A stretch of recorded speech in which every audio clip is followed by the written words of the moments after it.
Le Covid-19 a beaucoup plus tué dans les villes pauvres. On peut résumer ainsi l'étude de 4 économistes qui met en avant un excès de mortalité particulièrement important dans les communes les plus modestes. Le constat est sans appel, il y a eu un excès de mortalité bien plus important dans les municipalités aux revenus les plus bas, dans les régions les plus touchées par l'épidémie, dans les communes les plus pauvres. La surmortalité liée à la Covid-19 a atteint 88% contre seulement 50% en moyenne dans les communes les plus riches. Alors qu'à l'inverse, dans les régions où l'épidémie n'a presque pas circulé, il n'y a eu aucune différence de mortalité entre les communes les plus pauvres et les plus riches. Mais donc, comment on explique maintenant ces inégalités ?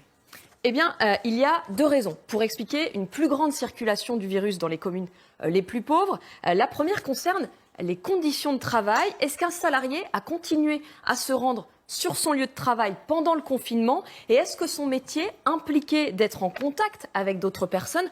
On pense notamment aux aides-soignants, aux caissières, aux livreurs, aux agents de sécurité ou encore aux policiers. En utilisant les registres publics professionnels, l'étude souligne que les professions les moins bien payées qui ont été les plus exposées pendant le confinement se situent dans les communes les plus pauvres. Deuxième explication, l'exiguïté, la promiscuité des logements.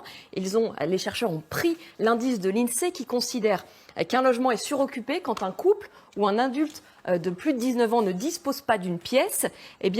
Là encore, sans surprise, c'est dans les communes les plus pauvres qu'il y a plus de promiscuité dans les logements. Et ces 2 facteurs expliqueraient jusqu'à 60% de la surmortalité. L'étude ajoute que la combinaison de ces 2 facteurs, un métier exposé et un logement surpeuplé, accroît encore plus les risques de mortalité. C'est encore une fois les communes les plus pauvres, dans les communes les plus pauvres que l'on voit la combinaison des 2 facteurs. Il cite un exemple, plusieurs générations qui vivent sous le même toit, où les plus jeunes travaillent et sont amenés à se rendre sur leur lieu de travail, à multiplier les contacts. À leur retour, ils diffusent le virus et les plus âgés peuvent être infectés et risquer de mourir. J'ai envie de savoir si vous avez été, vous, en tant que spécialiste, surpris par l'ampleur des inégalités révélées. Oui, tout à fait. Je pense qu'on est parti d'une intuition qui était, à mon avis, assez communément partagée, selon laquelle il y avait un lien entre la pauvreté et entre la surmortalité liée au Covid.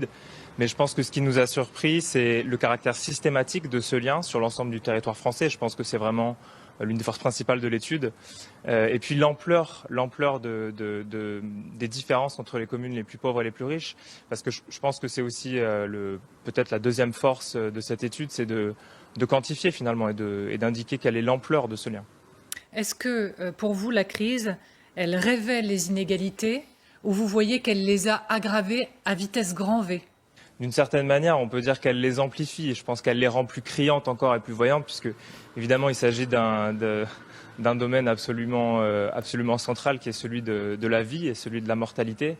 Donc évidemment là on parle d'inégalités sociales, d'inégalités économiques qui se traduisent au quotidien, je pense, par les vecteurs de diffusion qu'on explore dans cette étude. Donc vous mentionniez tout à l'heure les métiers les moins bien payés, vous mentionniez également les conditions de logement qui sont parfois dégradées. Donc je pense que voilà, on est vraiment sur un terrain où ces inégalités-là existent, mais elles sont amplifiées au moment de faire face à une crise d'une telle ampleur.